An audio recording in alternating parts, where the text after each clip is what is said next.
Michigan great Braylon Edwards and, of course, Maz are about to take over on Woodward Sports. Every day, 2 to 4 p.m., it's the best Detroit sports talk on Detroit's best sports network, Woodward Sports. I will apologize. We'll take to that thing. Welcome to the show. Ermanni Network from Maz. It is Tuesday, joined by Anson Wells. Haven't seen him in a very long time. Anson, how you been? I'm fantastic, and as we mentioned about 10 minutes ago, there was a clip from yesterday that I will be addressing later in the show. You can let me know when you're ready to address it. Whenever you choose to address it, you'll know. For you. You will know. All right, for sure. As the great Day once said it next Friday, players do F up and we effed up and we apologize for that. But now we are back. Two things we want to talk to about before we introduce my man P. Spider. Put it on me. It's not on you, sir. Put it on not me, on man. You at all. This is a team effort and collective. So it was on all of us. Ricky Burns, Tom Mazaway also joining us as well. Two things. Thing one, ran out of numbers in the great 313. Man. So I had to come up with another area code, if you will. Did they choose a good one? I don't think so. Me neither. Is there So such if thing as a you good are one? looking for a number in the city of Detroit, a cell phone that is, or any other type of number, 679. you won't be allowed to get it because we don't have any more. And the new area code for you is 679. Let's talk about this, Anson. What are your first thoughts when you see 679 as a new area code for a Detroiter, nonetheless, because there are no numbers. Well, shout out to Crime News Detroit on Instagram for that graphic there. And it is a crime because it's a terrible number. It's as bad of a crime as putting it on that diamond necklace to try and make it cool. 313 is one of the most legendary numbers you can shout out anywhere, whether you got it tattooed on your neck and you're traveling or whether you just claiming the 313. It is the mighty 313, and it's a sad day when they introduce the 679. Right, you call me with a 679. I'm gonna assume it's a scam likely. Scam. You're a scam. Forward. Right. Potential, what's it going to call those? Telemarketers. Yeah. Potential telemarketers, et cetera. Maz, where you? 679.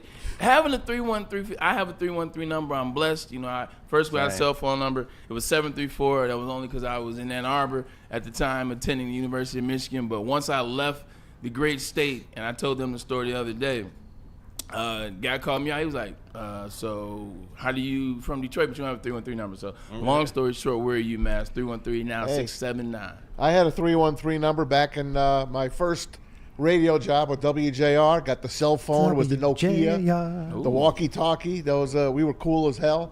So I had a 313 for about 8 years. Then, of course, I moved on, had to give the damn number back. But I'm a 5'8"6"er now. But 313 is iconic, just like Atlanta. What's Atlanta, 404? So 678 and 404. Yeah, 404. So now we got what, 679? 679. So you double the 313 and you add, let's see. Oh, God, 6 here you go. plus 52. So double that plus 52 and you got it. That's Just double the 313 plus 52. That's impressive. And that's your new thing. It was like Elaine, right? It's like Elaine, It's dude. like Elaine in Seinfeld. And Will denim people vest. be paying for a 313? Can we like swap numbers Right. like you can Maybe. buy Twitter accounts? That's a good Maybe. point. Maybe if someone dies or gives up their number. die. There now you go. listen, when I first moved to Michigan in '93, I got on the phone with the operator because I was trying to find my new home number. And she was like, okay, you can do this one, you can do this, you can do this. And I got, literally, she gave me like a whole bunch of numbers. I got to pick my number. Oh. And I picked a fantastic number back in the day. It was 313-777-1950. That's solid. Which is no longer, I don't have it anymore. But that was my first number. So I had a choice. First, when I picked that number, I'm like, it sounds like a store number. I'll probably have to get a lot of prank calls and stuff, but it worked for a long, long time. But who knows? If you get a number and AT&T or Verizon or T-Mobile, whoever you have, you probably could talk them into getting you a 313. I bet you if you dig hard enough, you could find a vacant 313 number. There has Chat, to let's be. dial that 313-777-1950. Let us know who answered. That would be interesting. Also, Should I make do sure that? that you're following us on Twitch, on Twitter, of course, YouTube Live. But And? we have got that awesome super chat competition going on. I'm back on today, so today's top tipper, top super chatter, you're going to get one of those Braylon Edwards rookie cards signed, but there is a month-long competition. You see it on the screen right now.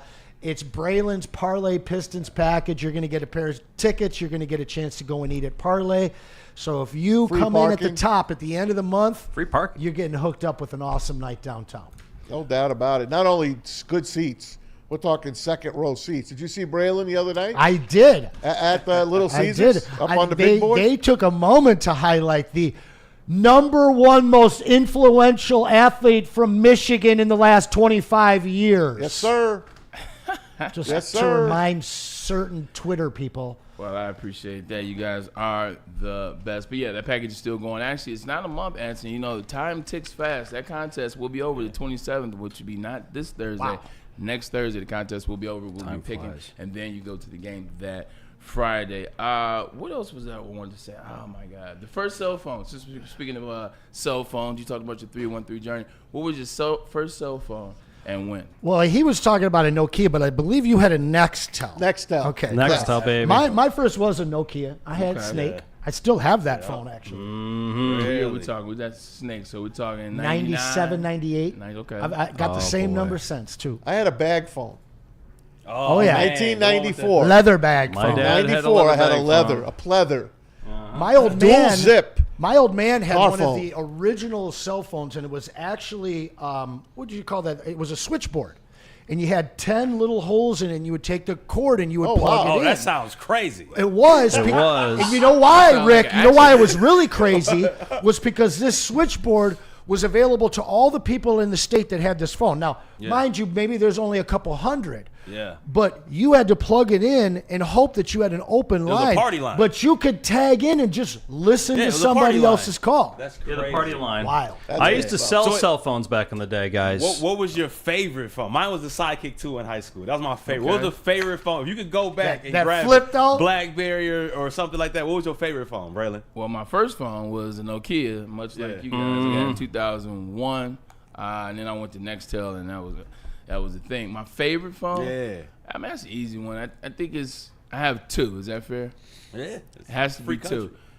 country. When the I-95 came out Nextel, that was the first color phone. Was that the one, the button? Yeah, the button sure. flip up? But Okay. it was the first color phone. So that was the one that Oh, was gray, got you. and then it had that Yeah. obsidian color in the middle. You're talking about watching phones go from black and digital, whatever the hell that green Yeah. digital color was, to color. Yeah. So, I mean, that was an amazing Big deal. time. Like, amazing time. That was 2003. I sound old as hell when I say that. Like, man, when I watched it go into color. But then, obviously, 2007, you know it was born. It was the iPhone. iPhone kind of changed the game. So, give me the iPhone and give me the I-95. I feel like Pete has like a whole collection of all of his phones. He sold right them. next to all Sold of them. his Ataris. I sold them in true. 1999. So back when I was offering customers a choice between nickel cadmium batteries and lithium ion batteries. Okay. Back in the day, between digital and the classic non-digital, the analog.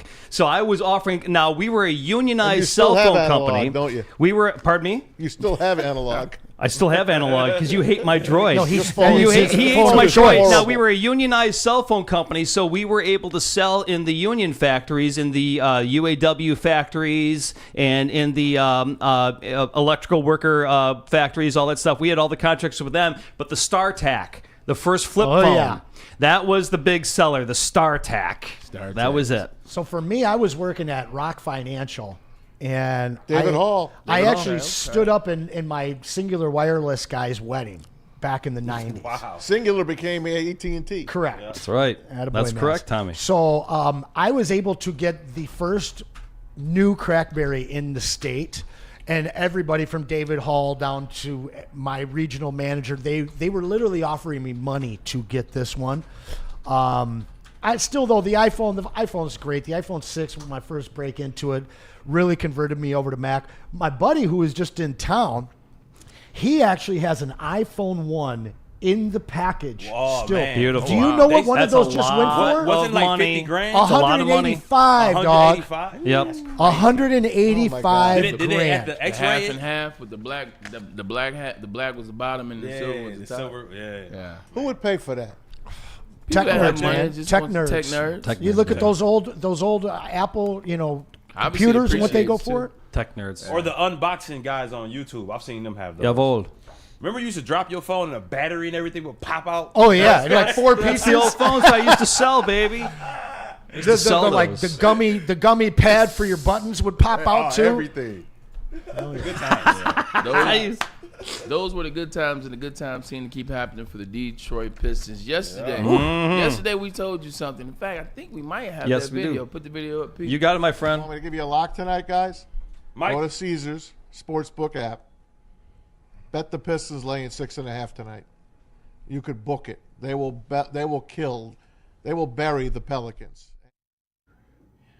Typically what we do here, Tom Maz away, Ryan and Ermanni, they tend to get it right, especially Maz. Whenever Maz comes to the microphone and say, hey, tonight at the end of the show, you see this, whenever he starts talking, it doesn't matter what the sport is, he's going to be right. And last night, he was right about the Detroit Pistons, who were still pissed about the game against SGA on Saturday. They took it out on the Pelicans, 46-point victory, second largest victory in franchise history. Maz, you called it, so I'll let you start the show. What did you see, what you know?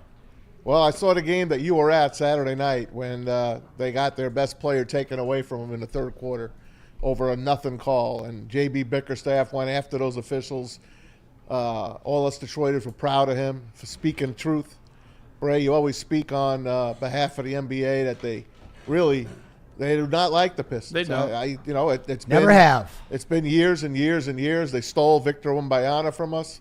They'll continue. We will never pick. Stole the '88 championship from us, Maz. They steal a lot of stuff. Foul on that beer. And what they did on Saturday night wasn't real cool.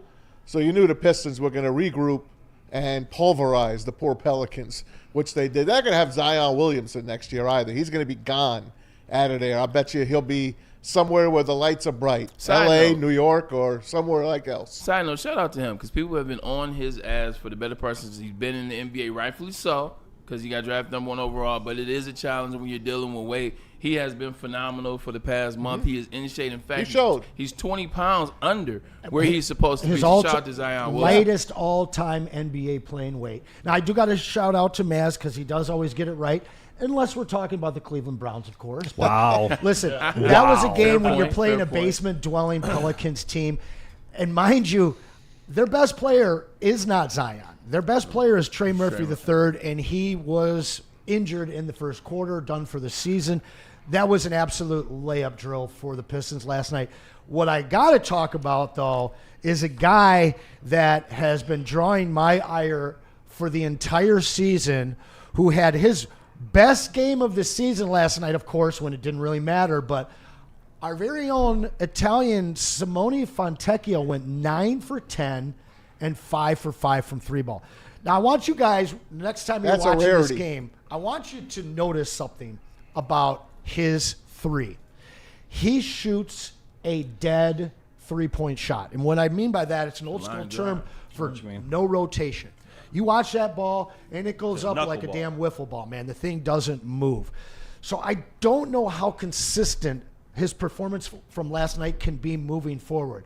But I'll tell you this. The kid gets his minutes because of his tenacity and motor on the defensive end. Oh, yeah. If he can start finding his groove in this offense, this team becomes such a difficult out in the playoffs because you got a guy out on the court that isn't a defensive liability and now all of a sudden isn't an offensive one either, and it just adds yet another shooter on the outside.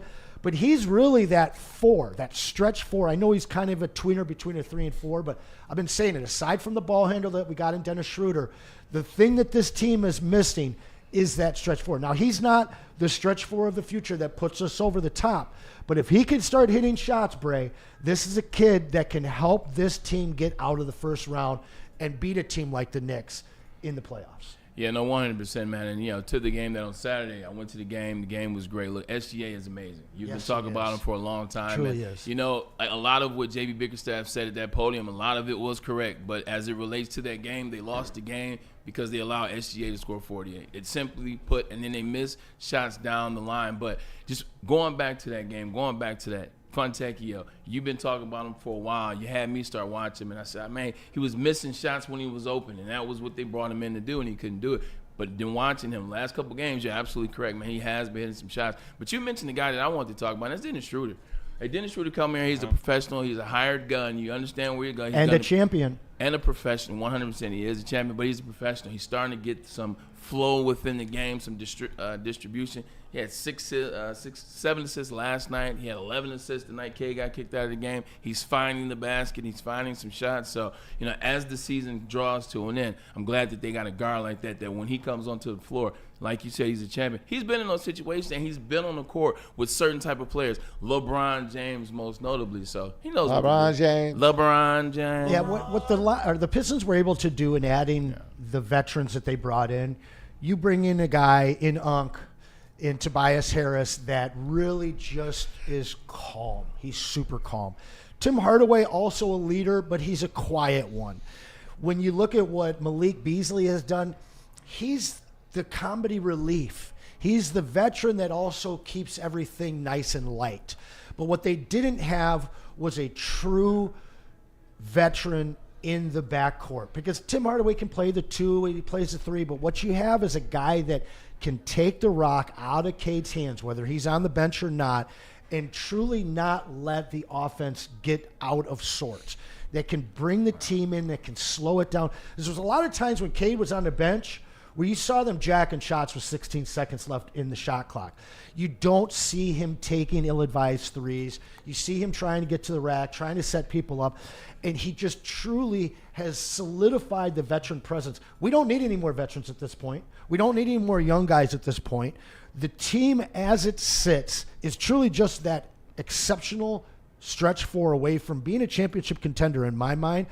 But yes, all of those guys that we're talking about, especially with the latest edition of Dennis Schroeder, they're paramount in allowing these young kids to learn and find success. Yeah, I definitely agree with you on that stretch wing that can get you 30. They definitely don't have that player. I agree with you there. Last night, Zion did dunk on Isaiah Stewart. I just had to put that out there. Did you see what happened after, though? Because I saw all over New Orleans they were posting one clip, but they shouldn't post a clip afterwards, because you might go after B. Stu once, but you better not come after him twice. He dunked on him with 2 hands. That was vicious, and that was nasty. Maz, with that said, you looking at the Pistons. I'm looking at the next couple of games in their schedule. They play the Heat. It's definitely a winnable game. They play the Mavericks, whose whole team is injured. That's a winnable game. The Pelicans again, and then the Spurs, who all of their starting 3. That's no 4 De'Aaron games. Fox either. That's 4. No, that's what I'm saying. No De'Aaron Fox. No Wemby, and another player is out for them as well. Those are 4 winnable games. You now look at the record, 43. How about it, man? They're 1 game out of 4th right now. They're in 6th, but that's 4 games, winnable games, like you said. If they take 3 out of 4, I'd be happy. 3 out of 4. Sure, I'd like to sweep them, but 3 out of 4 is fine. I don't know what the hell happened to the Heat. Heat's dead last in that Atlantic right now. In the East, they are just, I don't know what happened to that team. I guess Jimmy Butler gone, and they had a lot of controversy all year. They're still in the play-in. Yeah. They are. Yeah, They are. they're number 10. But that's how bad our division is. But they're not dangerous. No. I don't think they're dangerous at all. Coached well with lots of experience. So if they can get into that play-in game, I would imagine that they get a chance to win. I want to ask you guys. Right now they sit at 6. That means they play the Knicks. You guys have said that's a great matchup. But let's say they win the way they're playing. They're not going to be 6th. They're going to be 4th or 5th. What's the best spot for this Pistons team when the playoffs start? Well, you got to be at home. First and foremost, you got to be at home. With the loss to the Bullets, I don't call them the Wizards, they're back right on pace where I've been saying since the beginning of the year, which is the 44 wins. I got to tell you, though, guys, as great as February went, the remaining schedule for the Pistons is a daunting one. So I think that they're on pace for 44. I think that's going to be enough for the 6th seed. 5th seed against Indiana going there, not a great series.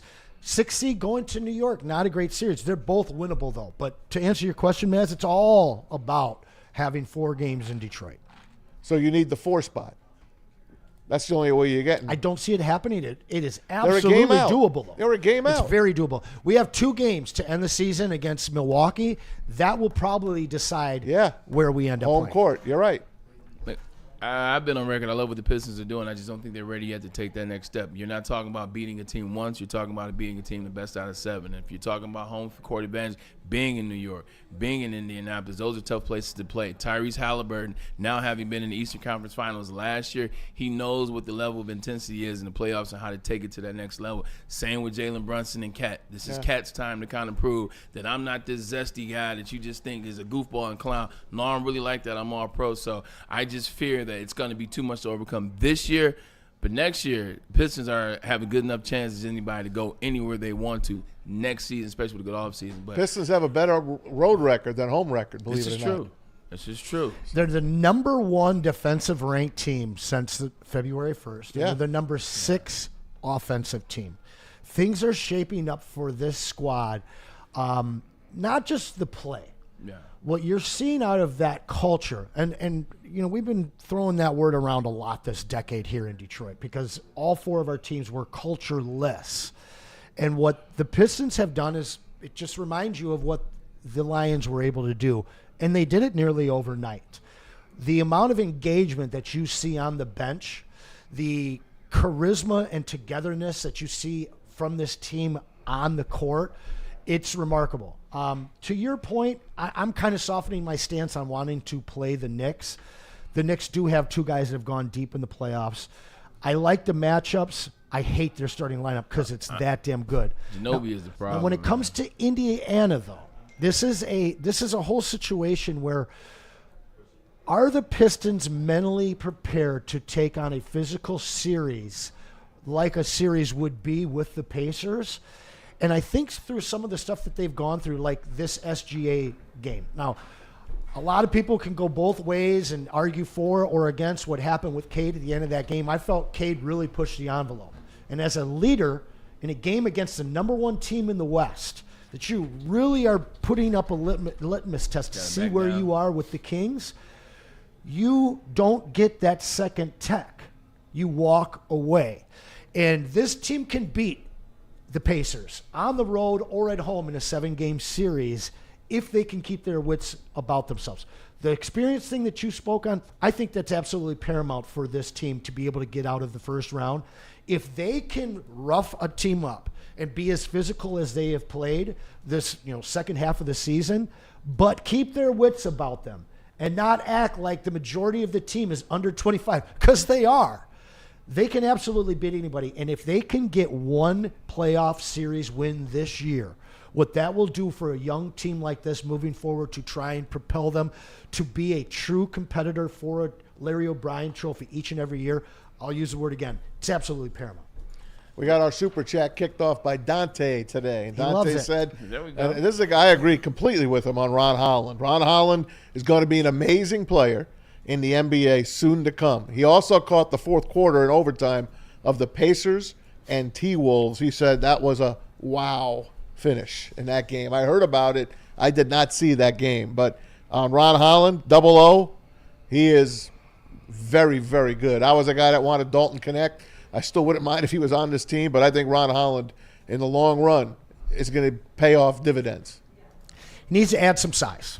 He's 6'8", and he looks like he's about 6'6". Skinny. Very thin. The guy plays. He is a with kid, such- right? He Sure, honestly, well, no, we know. he reminds me of a slender, small forward Dennis Rodman. The guy absolutely leaves it out on the floor every minute that he gets out there. He's a tremendous defender. He's one of the first guys to mix it up and represent anybody on his team, back up anybody on his team. I haven't been in the same place you and many others have been on Ron. I especially have an issue with the future of how he finds minutes on this team. Is he a 4? Can he add the size to play a 4? Because he's not going to start over Jaden. He's not going to start over Asar or Kate. So is this your 6th man Will of the Jaden future? be here? Is this the 6th man of your future? If that's the case, where he was drafted, I don't love it, but what he's shown, I do love. Now, over the last few weeks, I say it all the time, the game has started to slow down for him a little bit. He had a nice little pull-back jumper off the dribble last night that really showed me something we haven't seen in his game yet. He's starting to hit threes that are open a little bit better. Listen, when it comes to defending, getting to the glass, streaking in and trying to get to the basket for offense, or maybe drawing a foul and getting to the line, what have you. This kid does a lot of things right, and I am kind of starting to come around where he might be very similar to what we saw out of SGA as a rookie. A very, very raw game, a guy that could defend, a very quick guy, but just couldn't quite put it all together on the offensive end. There's a lot of growth that this kid's going to go through. I just hope that there's a position on this team that can find him the 28 minutes a game that he needs to grow to the player that he could be. Yeah, I like that as well. I don't know if he's going to be quite SGA, but to your point, I like all the intangibles around it at the very beginning. I'm pretty sure he's not. Yeah, I agree with you. We'll put a pin in that. Where are you guys with the playing games? Like, where are you guys with the playing games in the tournament? Do you like them? Do they add another 2 games for you? They get you ready for the tournament? Or is it like, look, these are the 64 teams. We don't need to stay at 68. Where are you with that, Maz? I'll tell you, I love the playing games. Because it starts tonight. Yep, I love them. Now, look, I don't think St. Francis is going to advance. I don't think Alabama State is going to do any damage. But I like the next one. UNC and San Diego State tonight. The 2 11s going at it in Dayton. They'll be the second game tonight. I have them. I have the winner of that game as UNC. And I got UNC winning another game as well. Now, they've been 8-1 this past month against the spread. They're starting to play good. I watched them against Duke. And, yeah, Duke didn't have Cooper Flagg and Brown in the lineup.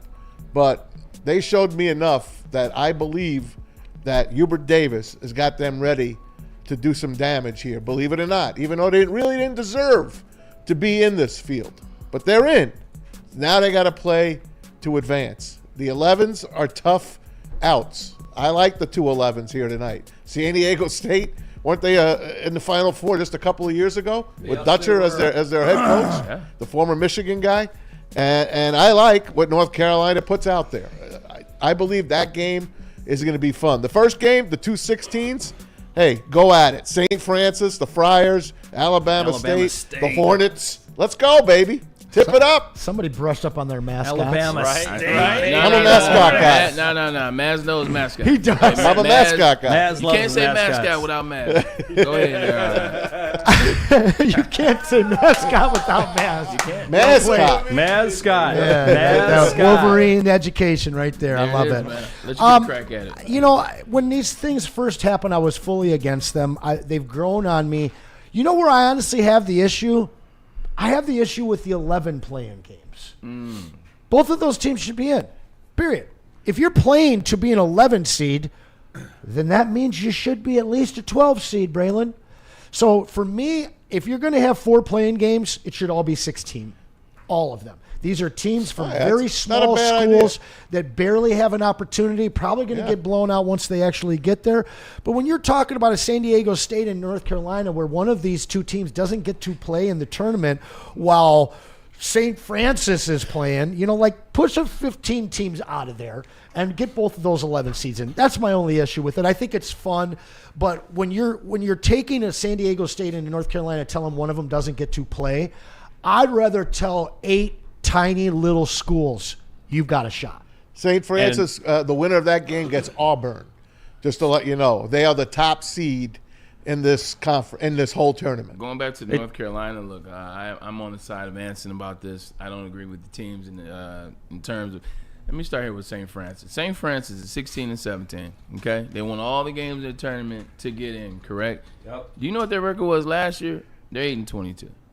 Wow. Year before that. 13 Who's and 18. undefeated? No. I said 13. They were 8 and 22. Now I'm just going to St. Francis. They're 16 and 17. They were 8 and 22 last year. They were 13 and 18 the year before that. They were 9 and 21 the year before that. They were 6 and 16 They're the very year before good. that. Their coach, Rob Krimmel, has been there 29 years. Wow. This is his very That's a first good job. appearance. No, why they hire him is because they're like, good look, job. you're not going to win, and we are don't not want to pay worried more about money, winning. so we're good. But yeah, so 29 years. This is the very first finals appearance or Nice. tournament almost appearance. and they're still 16 and 17. This is why I don't like to play them. I don't need a 16 and 17 team in. Yeah. So are you telling me that how did they get in with the 16 and 17? They won their conference tournament. Oh, they won their tournament. They won a different subject. Oh, well, that's interesting. Yeah, all good teams win their tournaments. So basically, a team with a losing record. A losing record, but because they won their tournament, they're highly regarded. Interesting. Dude, that is very interesting. Yeah. See where you're going with that. You see okay. with the West Virginia governor. I was just going to bring that up. I missed that. I'm bringing that Is up. that the NIT? Go ahead, Pete. No. What happened is that North Carolina was the last team into the tournament where it was supposed to apparently be West Virginia based on their strength of schedule. What happened is the selection committee for the NCAA just so happens to have the GM for North Carolina on the selection committee. So the West Virginia governor asked the West Virginia Attorney General to do a full investigation into the selection committee as to why North Carolina got in over West Virginia. Solid. I hate the Tar Heels. Look, at the end of the day, I hate these teams that are tweener teams, and now at the end, first of all, the politician should never go before his people and talk about what a basketball team is doing. I agree. I never was a fan of that, and every time it happens, you lose. Remember when the governor of, or the mayor of Cincinnati went out there and got to talking about Burrowhead? They got their ass whooped. Yeah. I'm just not a fan of it. Your job is to worry about politics. Your job is to worry about the office. If you're going to operate in the office, operate in the office. Don't use the office to talk about sports. So you're telling me that you're not a fan of Bill Clinton? No. I hated that Arkansas team. Shout out Corliss Williamson. Why you saying that, boy? That's slightly different.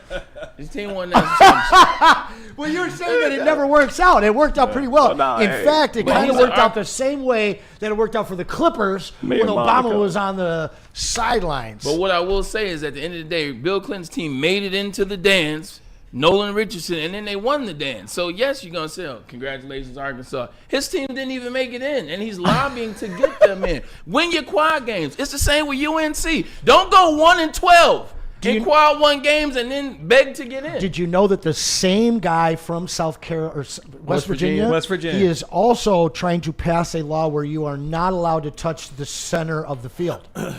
Yep, that's not true. Good luck. Me and Monica Lewinsky, we're going to the Arkansas games. Monica and I will be sitting next to each other. So that's where I'm at with it. I mean, it doesn't matter. But, Bray, it's fun, too. You said what? St. Francis getting in. This 16 and 17. What's fun about that?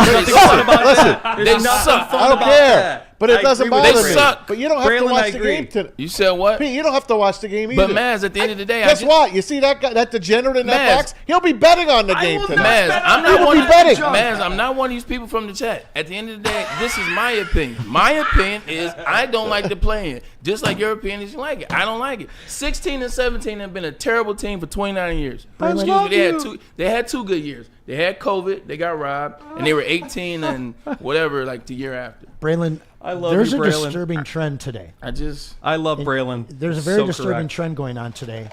And it is you and I have agreed on everything so far today. But we have a second hour, fortunately. You know, still time. Let's do this. Let's take a quick commercial break. Let's do that now. Leave St. Francis alone. Let's take a quick commercial break.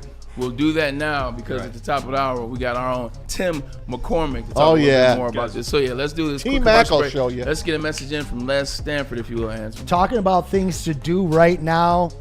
Right now, you need to get your butt up to Les Stanford Buick and GMC because they've got great offers for everyone. Get that 2024 Envision Avenir for only $299 per month, or try out the 25 Sierra Crew Cab Elevation for only $229 a month. Amazing deals. Don't forget about the 25 Hummer EV SUV for only $799 per month for all you ballers. Get to Les Stanford today and check out their massive inventory. Les Stanford Buick and GMC. LesStanford.com.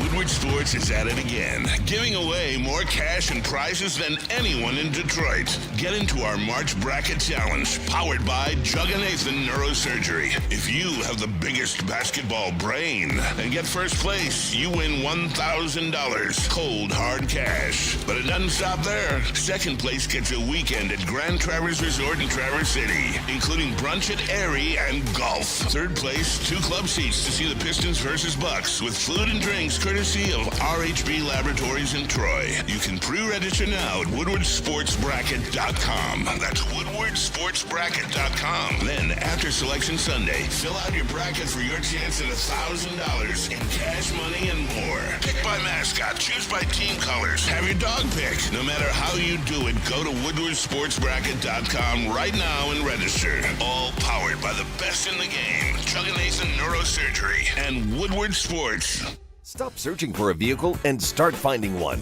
Les Stanford Chevrolet Cadillac makes it easy. We harness the power of multiple dealerships and own the biggest selection of GM brands in the area to get you the car you need. With the Les Stanford Group, you'll have access to 4 different dealerships, providing you with more makes, more models, and more choices. We're connected to more than 1,000 vehicles. And with so many high-quality CPO vehicles available, you'll find new car quality at pre-owned prices. You can start and end your search at lesstanford.com today. A network for the city, by the city. Woodward Sports is Detroit Sports. How do people feel about getting a Planet Fitness membership for $15 a month?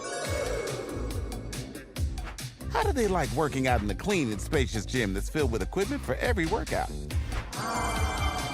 And how about free fitness training in the judgment-free zone that leaves them feeling energized all day long? Join Planet Fitness today with the free PF app, online or in club, and start getting that big fitness energy for $15 a month. The most talked about Detroit media by other Detroit media, and we love it. It's the Woodward Sports Network.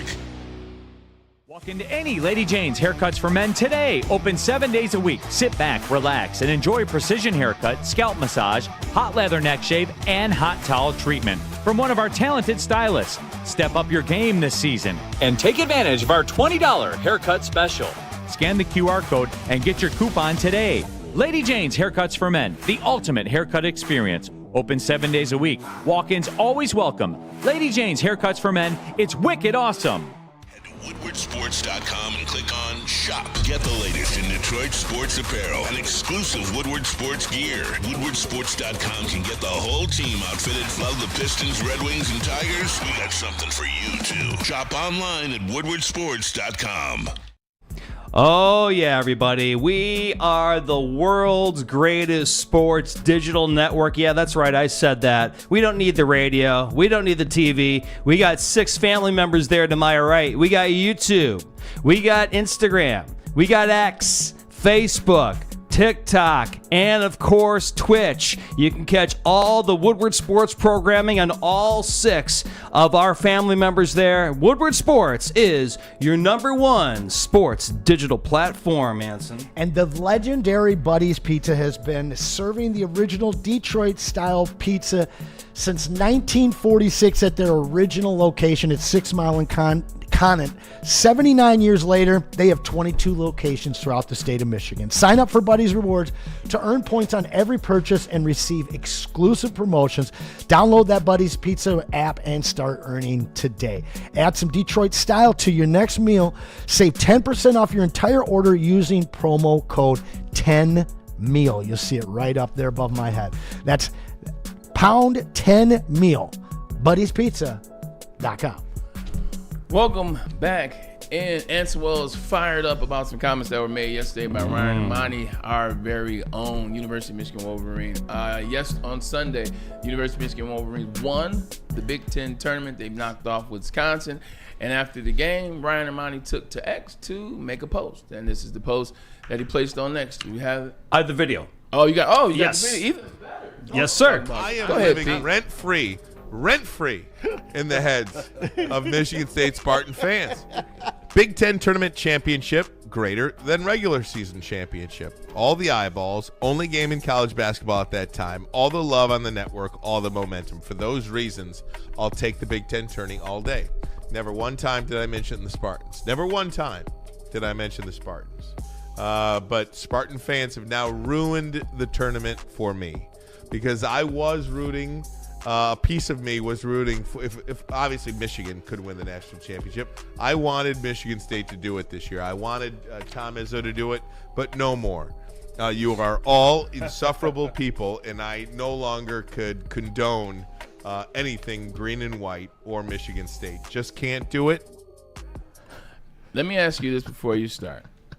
What about the tweet drew an issue? What about the tweet? Was there an issue for him to receive backlash or comments from Michigan State was his, I guess, initial question. Oh, okay. So the initial question talking about favoring the tourney over the conference? More so just asking the question, I believe. Well, yeah, and so, like, I mean, there was a question on Woodward Sports that we posed on Twitter, and it was, which one would you rather have? Right. And I think that that's a very direct, clear question. It's not, you know, who's better or anything like that. It's which would you rather have? I would rather have the one that's been around for 100 years, the one that takes 3 months to win. I want them both. Don't get me wrong. The tournament is not nothing. It's not a nothing burger. It's very big. But at the same time, we're just talking about a 16 and 17 team that got lucky and got on a run over a weekend and was able to propel themselves to a chance to get into the tournament. Stop a second. Do you think St. Francis gives a crap about who won their division? No, and I'm not belittling what they've done. By the way, who won their conference? Who knows? Exactly. But it's a conference. Who's representing what their conference did they play in? Who's representing what their conference did they play in? I couldn't even tell you. Exactly. Okay, Swag. so that's you're comparing apples and oranges right now. Swag. So I was just saying one. I was just guessing. Continue. Go ahead. I'm just saying, we don't know even what conference they played in, but we do know that they got the automatic bid into the big dance. All Ryan said was into the play-in game. All Ryan said was they're in the big dance. All Ryan said was I disagree. They're in the playing game. at the bottom where it says the scroll when they're doing the whole show. Yeah. When they're doing the March Madness show on Sunday, it says automatic bids. Duke, Big Ten, SEC, Auburn, Big Ten, Michigan. That's an automatic bid. Okay, I'm tripping. Automatic bid is the only way you get an automatic bid is if you win the conference tournament. Now, the idiots that ran this tournament already had put their votes in before the tournament started because Michigan did not move from the 5 spot. If you win the tournament and you're a 5, the least you do is go to a 4, maybe a 3. But they stayed at a 5, and they admitted, yeah, we had 1 through 10 all locked up before the tournament started. So I asked, why even play the tournament? But don't take me, for instance. Go back to what Ryan said. All he said is, if you win your conference, great. That doesn't guarantee you that you're going to make the big dance, the final 68 field. And Michigan won, and they got in automatic bid. And the Michigan State fans took umbrage with that, and they clowned them and said, blah, blah, blah, you know the rest. You're one of them. I don't got to tell you. I didn't clown him. You clown them. You call them corn and maize or maize and corn or whatever. You mean corn and blue? Yeah, corn BLEW? Yeah, I'm just saying. You're a hater. Michigan State fans are haters. That's a fact. Oh, Michigan fans aren't, though. No, we're not. I appreciate you. No, we're not. I appreciate you No. clarifying the difference. We're not haters. Not an ounce. No, I agree. There's no hate whatsoever. You guys, there's never any delusion either whatsoever, at all. For me, you know what? I can guarantee you, if you win the Big Ten regular season conference, you're getting in. Okay, so is it automatic? I think that people had an issue with the fact that if Michigan had won the Big Ten conference this year and lost the tournament, I think that Michigan fan would be arguing that the regular season championship is more important. And honestly, I think for Michigan and Michigan State fans, every year that they're on the wrong side of this, any year that they win a conference and lose a tournament, they're going to say that the one that they won is more impactful. All right. My thing is like when I said I would rather have the one that takes 3 months instead of 3 days, I got attacked all over the place. And I said, I'm not belittling the tournament. I want them both. But ultimately, I don't care about either. I want to win in the beginning of April. Now, you said that he had me all fired up. I wasn't fired up. I was laughing. I was laughing at Ryan Ermanni because he started his thing off saying he lives rent-free in Spartan fans' minds when, in fact, he's upset because of Spartan fans. So who really Ricky, is living rent-free right now. Well, what he's saying, though, and he has a valid point. Look, at the end of the day, I voted for the regular season because I think it takes tremendous pride to go through a whole 5 months. So that's where I voted, but it has nothing to do with me. What he's saying is when he made this tweet, or excuse me, when he posted on X, and what he posted, it said nothing about Michigan State. You can interpret that, because they didn't win the regular season, but they won the tournament, that this is really a underhanded jab. But it really is what he's saying is an opinion. He doesn't care about college basketball first and foremost, and he said that. He said, at the end of the day, which one is more important? I think this, blah, blah, blah. He posted that, and then Michigan State fans took under that to comment negatively, derogatory comments, derogatory things. Cursed at him. And cursed at him when Michigan State, MSU, Spartans, green, white, was never mentioned in the equation. It was simply one man's concept about, you know what? Is it better to win the regular season or is it better to win the tournament? Absolutely. And isn't Ryan like the Prince of Detroit right now? I mean, the guy is everywhere. He's an unbelievable personality. He's an unbelievable man on the microphone. I think he'd have thicker skin at this point. Let me just tell you, Ryan, let me send you some of my tweets. Let me send you some of the responses I got from saying I would rather have the conference than the play-in tournament because I'll tell you what, I got sworn at and I got called a loser and all of those things, the same stuff that you got, I'm sure. But yet you were so upset that you think that Michigan State Spartan fans, you're living rent-free in your head when in fact it's Michigan Spartan fans that have you that upset. So the rent, my friend, is going out for free on your side. The second thing is this. Why comment if it's not a rent-free thing? Because they're obviously in his head, otherwise he wouldn't have brought it up. But he was he said, I never said the Spartans. But in that clip, he probably watched. said Spartans 6 or 7 times. But listen. You missed the point. No, I'm not missing the point, Bray. That was the response to his tweet on Sunday. I get that. Sunday never mentioned Michigan State. I get that. However, Michigan State went there. I don't think you do get it. What I'm saying is Woodward Sports put up the same question. Woodward Sports put up the same question, and it didn't say Michigan or Michigan State. It just said, which would you rather have? I answered honestly the same response that you have. Again, we're agreeing today. And the vitriol I got, it wasn't from Michigan State fans that disagreed. It was from Corn and Blue fans. And they came with the kindest of comments.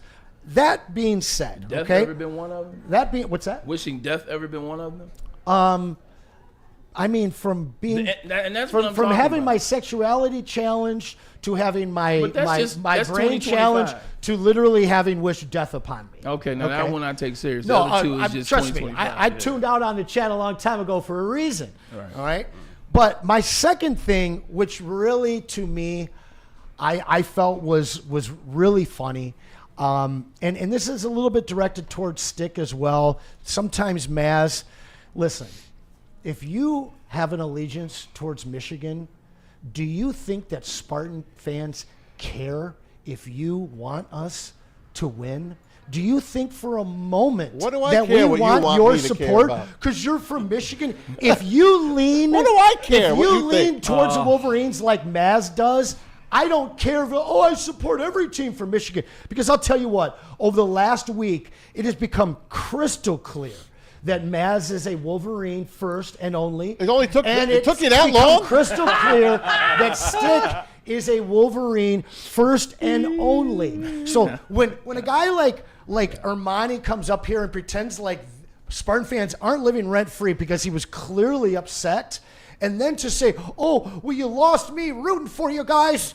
I'm not going to root for you anymore. Oh, my God, Ryan, I'm not going to be able to sleep tonight. The Spartans probably should change their colors and get a new mascot so we can get you back on board, buddy. Anson. It's ridiculous. Take a and breath. It just goes into all Your the veins Corn and popping. Blue delusion that we've been just absolutely sipping on for the last week, ever since the debacle at half court. And you know, Bray, I am loving it because as we talked about before the show, the rivalry hasn't been this tasty for quite a long time. I've got a super chat, and I think the super chat is pretty darn good. Did Michael Weary. Right. Cut Anson's mic. Michael Weary, as a Michigan fan that went to State, I must admit, State fans are haters. Truth be told. Thank you, Mike. Mike Thank drop.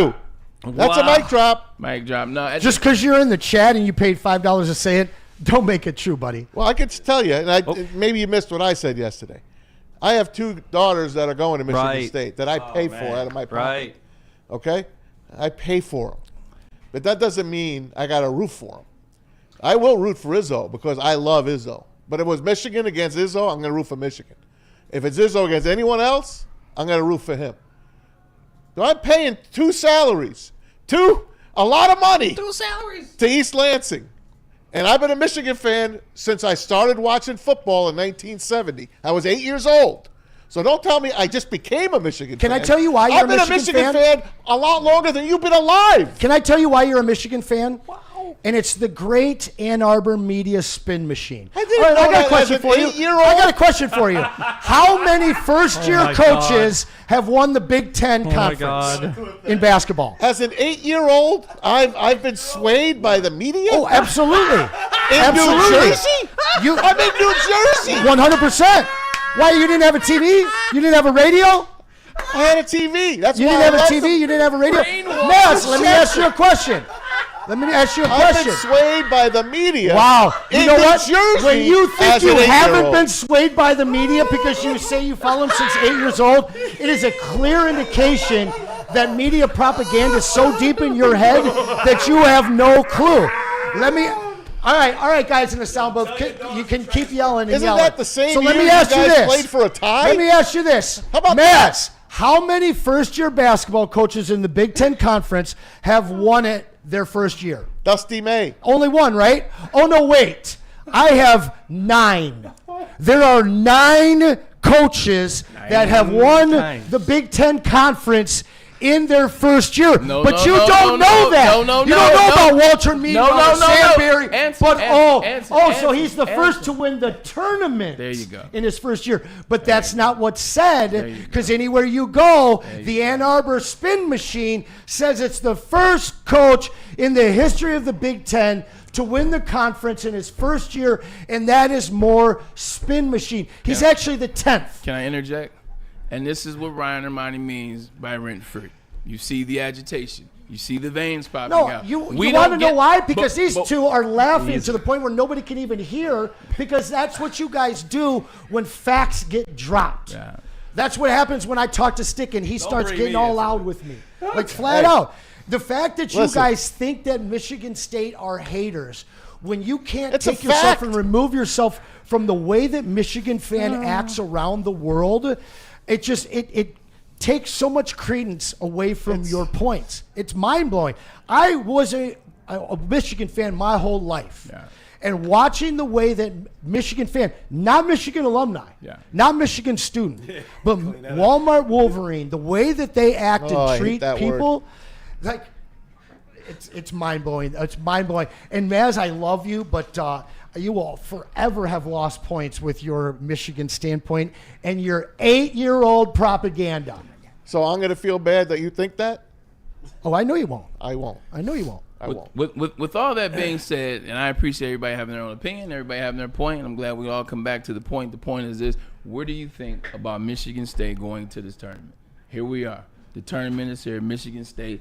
What did you see when they played against Wisconsin on Saturday? That game to where they are. What do you see at Michigan State? And then we will break. Well, I mean, Maz and I talked about this before. The Spartans, some of their best years, they've never done well in the tournament. So to me, I think that this has to be a great loss. They either had to win 16 in a row, or they got to win 6 in a row to be national championship. 100%. Look, we'll put a pin in that conversation. We do have Tim McCormick. We'll take a quick commercial break. I'll tell you about Planet Fitness, and then we'll come back and we'll talk to Tim. Planet Fitness, your fitness is essential, so that's why you got to do it at Planet Fitness, where they don't hit you over the head for the cost, because they got fitness that fits into your budget. Over 50 metropolitan Detroit locations. They got a gym everywhere. There's one literally right around the corner. So you just pull up. No judgment. Trainers with every membership. And this is the place to do it, man, because the gyms are squeaky clean. Planet Fitness, where your fitness is essential. Listen, I'm not sure who, but somebody let the Tigers get hot. The Detroit Tigers are locked and loaded for another great summer in Detroit. And it all starts downtown at the biggest home opener party in the city. Join Woodward Sports at Grand Slam Festival as we take over the Detroit Opera House parking lot. A big-ass tent for a big-ass Detroit party. Get your tickets now at GrandSlamFestival.com or follow Woodward Sports on X and IG for your chance to get in for free. Party across from Comerica Park and hear the roar as the Tigers take the field for the first time in 2025. DJs, food trucks, bartenders, live broadcasts, and more. See you for the Tigers' first home game of the season, April 4th at the Grand Slam Festival with Detroit's biggest party animals, Woodward Sports. Stop searching for a vehicle and start finding one. Les Stanford Chevrolet Cadillac makes it easy. We harness the power of multiple dealerships and own the biggest selection of GM brands in the area to get you the car you need. With the Les Stanford Group, you'll have access to 4 different dealerships, providing you with more makes, more models, and more choices. We're connected to more than 1,000 vehicles. And with so many high-quality CPO vehicles available, you'll find new car quality at pre-owned prices. You can start and end your search at lesstanford.com today. A network for the city, by the city. Woodward Sports is Detroit Sports. How do people feel about getting a Planet Fitness membership for $15 a month? How do they like working out in the clean and spacious gym that's filled with equipment for every workout? And how about free fitness training in the judgment-free zone that leaves them feeling energized all day long? Join Planet Fitness today with the free PF app, online or in club, and start getting that big fitness energy for $15 a month. The most talked about Detroit media by other Detroit media, and we love it. It's the Woodward Sports Network. Walk into any Lady Jane's Haircuts for Men today. Open 7 days a week. Sit back, relax, and enjoy precision haircut, scalp massage, hot leather neck shave, and hot towel treatment from one of our talented stylists. Step up your game this season and take advantage of our $20 haircut special. Scan the QR code and get your coupon today. Lady Jane's Haircuts for Men, the ultimate haircut experience. Open 7 days a week. Walk-ins always welcome. Lady Jane's Haircuts for Men, it's wicked awesome. Thank you to all the fans for making Woodward Sports your #1 online destination for Detroit sports. We promise not to drop the ball. I know you're tired of wearing the same old Detroit sports merch. It's a new era in sports wearables, new designs, amazing apparel, and the ultimate swag. Make sure you check out Woodward Sports' latest gear at shop.woodwardsports.com. Hoodies, tees, hats, all guaranteed to turn heads. You know the Tigers opening day is just around the corner, man. Days away. You're going to need a new Tigers hoodie. You're going to need a new Tigers hat. Shop.woodwardsports.com is the website you should go to get that. Go now. Hey guys, dreaming of a new home but feeling a financial pinch? Well, Mark White and Associates, your trusted real estate experts, are here to help. Mark White and his team will pay up to $5,000 of your closing costs. That's $5,000 in your pocket and not theirs. Call Mark White and Associates today, 248-290-8242. Try them online as well, markwhitesells.com. Again, that number, 248-290-8242, to make your dreams come true. Tease it. Now it's time to bring him in. It's our good friend Timmy Mack, 1984 first-round draft pick, 12th overall, 10-year NBA career, and now Pistons analyst with FanDuel. T. Mack, what's going on, man? Hey, Timmy. All good. Hope you guys are doing well. Happy March Madness to you. Amen, yes. man. Speaking of March, I forgot to mention the most important thing as well. Also, happy belated birthday. March 10th, Timmy Mack celebrated the birthday. So happy belated birthday to you. You just made my day. Thank you. I'm a Pisces as well, man. You know, fellow Pisces, we got to stick together. All right, good, good. How have you guys been? Everything good? We're good, Tim. We've been good, man. We can't complain. The Detroit Pistons are giving us much to cheer about and talk about. We'll get into some of that. And it is March Madness, like you said, and our very own Michigan Wolverines and Anson's Michigan State Spartans will be in the tournament. Before we get started, this is a conversation we've been having since Sunday. Michigan State Spartans, they won the regular season, and then the University of Michigan Wolverines, they won the tournament. If you're a head coach, which one means more, or just in general, which one means more to you, or which one would you prefer as a just a thought? Oh my gosh, the regular season, it's 20 games. It's over 3 months. And the fact that Michigan won the Big Ten tournament and didn't get any benefit whatsoever. So I think that's an easy one to me. The tournament's fun. it's always good to cut down a net, but now the regular season means a lot. Yeah, Tim, I absolutely agree with you. Go ahead, Master. Stick with that, Tim. Why even play the tournament then? For what they did, Michigan went out and they won 3 straight, and they didn't move from 5. They said they had that all locked up before the tournament started. So why are you wasting our time then? Money, fan interest. Why are we playing a college football playoff? Ooh, talk to him, Tim. No, there's a lot of excitement. I mean, I watched 20 conference tournament games all over the country, and so it's kind of a neat experience. I remember when my senior year, there were only 48 teams. There was no conference tournament, and we were tied for 3rd place in the Big Ten, and got an invitation to the NIT. So that wasn't cool. I thought we had a good team. I thought we could have won a Big Ten tournament if we had one. I wish there would have been one, but it's money driven, TV revenues, more games, big tournaments. I think it's a really good thing, but I also don't think we should get our vision blurred about the real reality. I've got the NIT program at home, Tim, with you on the cover. I still have that. 100%. Tim, let's talk about these two teams real quick, and then we'll get to the overview of what this tournament will be this year. Last year, UConn was the odds-on favorite, and it was pretty easy to pick. This year, I think there's a lot more parity. But getting into U of M first and then Michigan State, what do you see out of an inconsistent U of M team who's had a run? They won 3 games. They beat a Wisconsin team that's a really good team. Tanjay is a really good guard.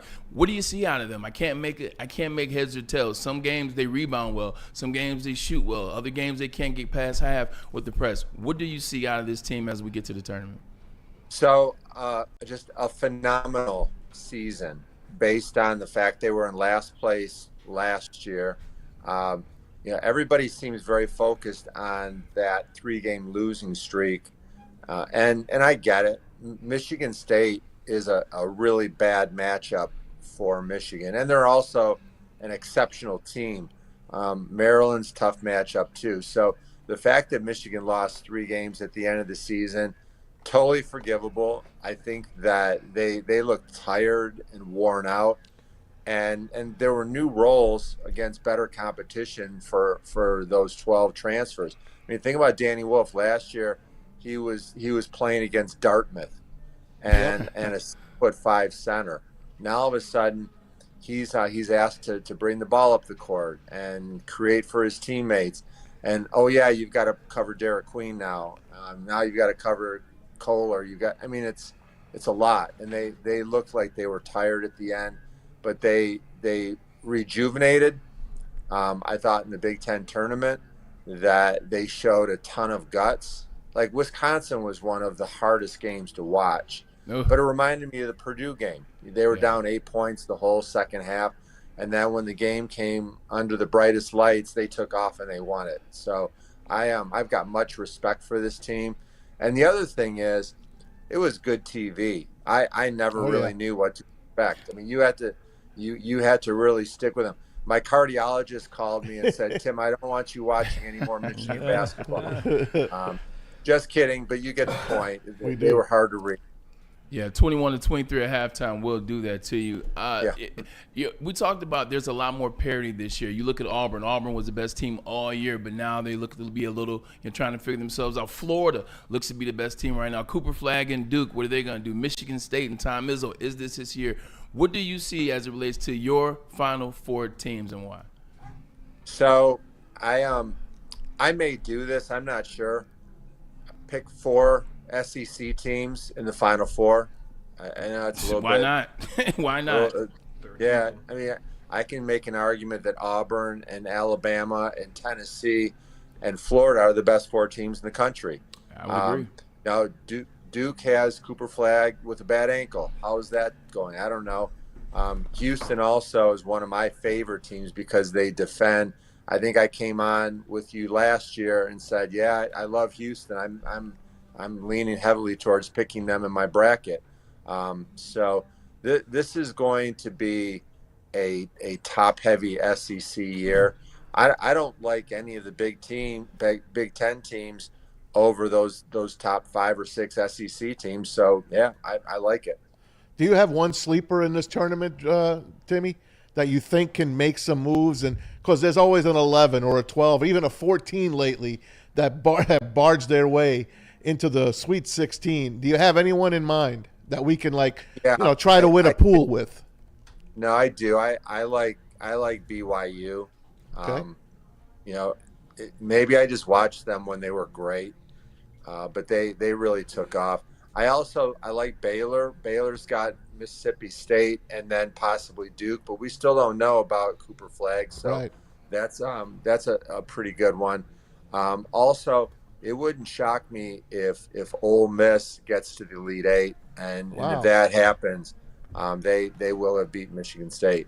Wow, I had actually North Carolina winning the play-in game and knocking off Ole Miss. I don't know why, but I like to roll with these play-in game teams, especially a team like the Tar Heels who have gotten, they've gotten abused by making it into this. What's your take on them making this tournament with the record that they had against really high good teams? I was not a fan of them being in it. I don't love their team this year. Granted, I only saw them a few times. I saw them against Duke twice, and I saw them against Clemson, and they didn't look great. The entire ACC was pretty mediocre. I actually like Louisville a lot better than I do North Carolina. So I'm going to say this. I like North Carolina so little that I'm picking them to lose the play-in game. Okay.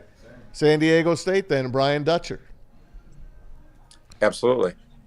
Tim, I'm looking here, and you played under Frieder, and unfortunately, I believe you never did get a chance to play in the tournament. Is that correct? No, my freshman year, we played in the NIT, did pretty well. And then my sophomore year, I sat out, didn't play at all. I had 2 knee surgeries. My junior year, we were so young. That was when we had Tarpley and Relford and Eric Turner. And so we made a real nice growth step. And then my senior year, I was shocked we didn't go to the NCAA. Once again, we were tied for 3rd in the Big Ten. We had pros on that team. And then I left. I went to the NBA a year early. So I really only played 3 years. And a hell of a draft class that you were a member of, that 1984 legendary class. So you didn't get a chance to play in the 80s in the tournament, but I imagine that maybe your team took a trip and got to watch some games, or you were around it. I'm curious, with your experience that you might have had in the 80s and what the tournament was then versus what the tournament is in 2025 and it has been for the last 10 or so years.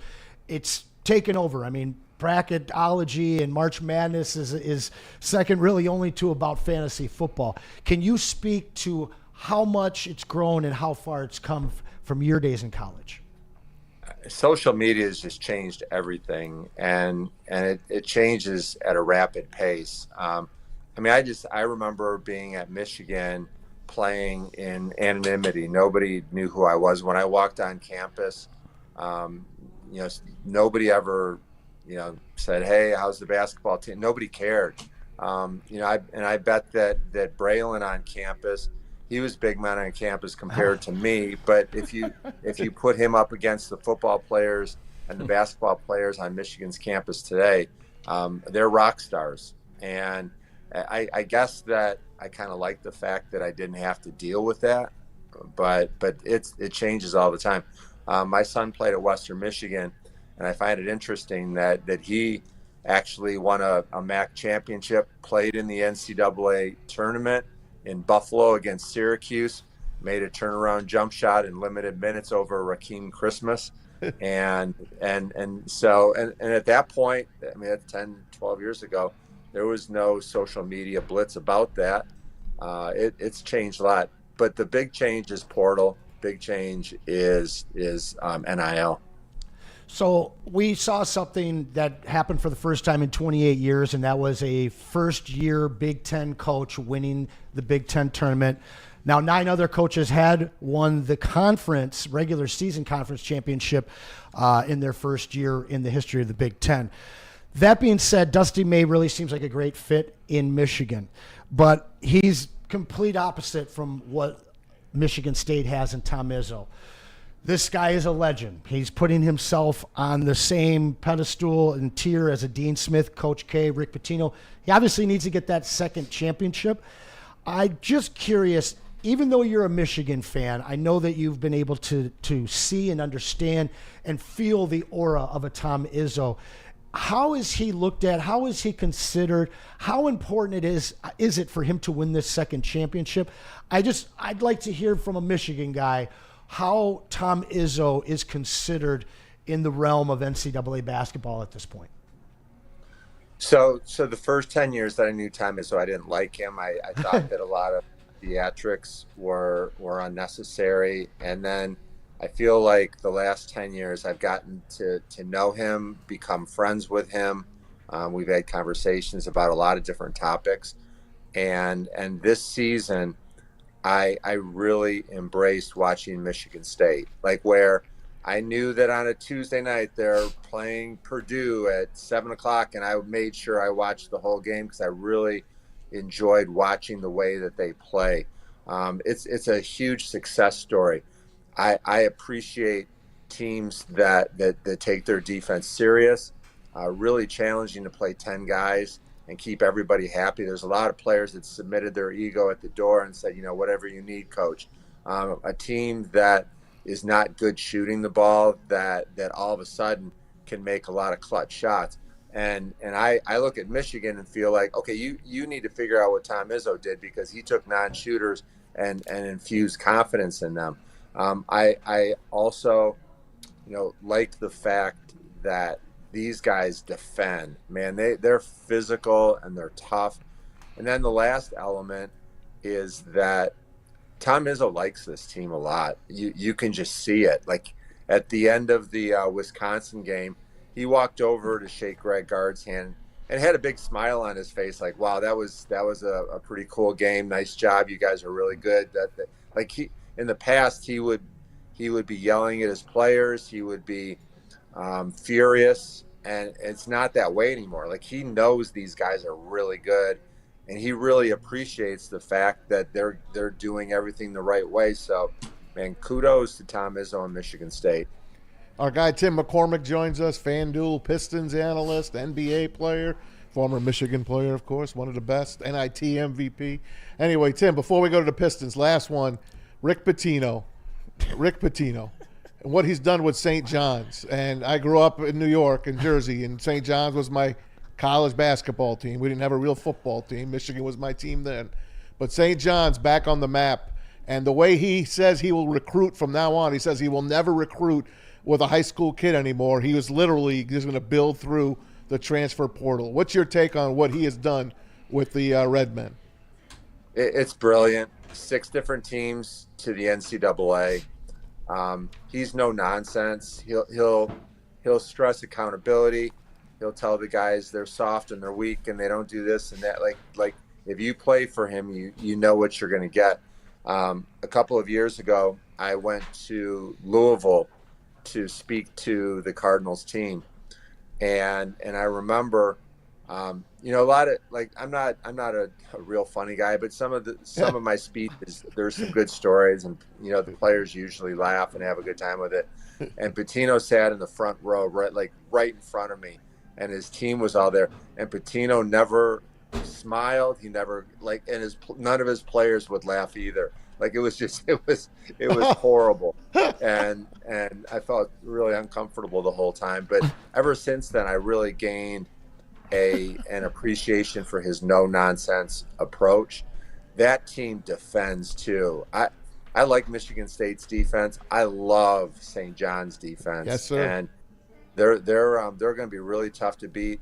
And if right now you told me, hey, St. John's is going to get to the Final Four, I would not hesitate. I'd say, yeah, I see that.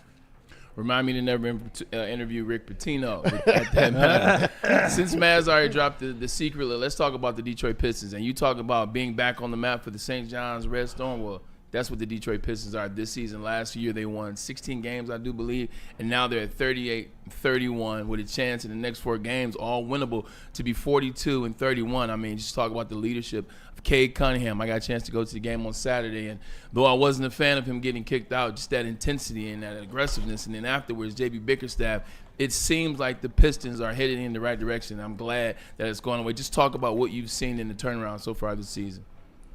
Yeah. So I know we've talked a lot about March Madness, and in some ways the Pistons are like a March Madness team. They're a Cinderella story. 14 wins. They have 13 games to go, and so they've basically increased. They're on pace to increase their number by 30 games. They've got great leadership. I really liked the story with Cade getting ejected. I didn't like him to get kicked out, but I like where the story took us. It took us on a little journey into how serious they are and how hard they play. First of all, the referee blew the call, and when you're dealing with an all-star, a superstar, an all-pro guy, you've got to give him some grace. And I don't think he should have been kicked out at all. I agree. But from Cade's standpoint, there's things we know. If you drop an F-bomb at a referee, you're going to get a technical foul immediately.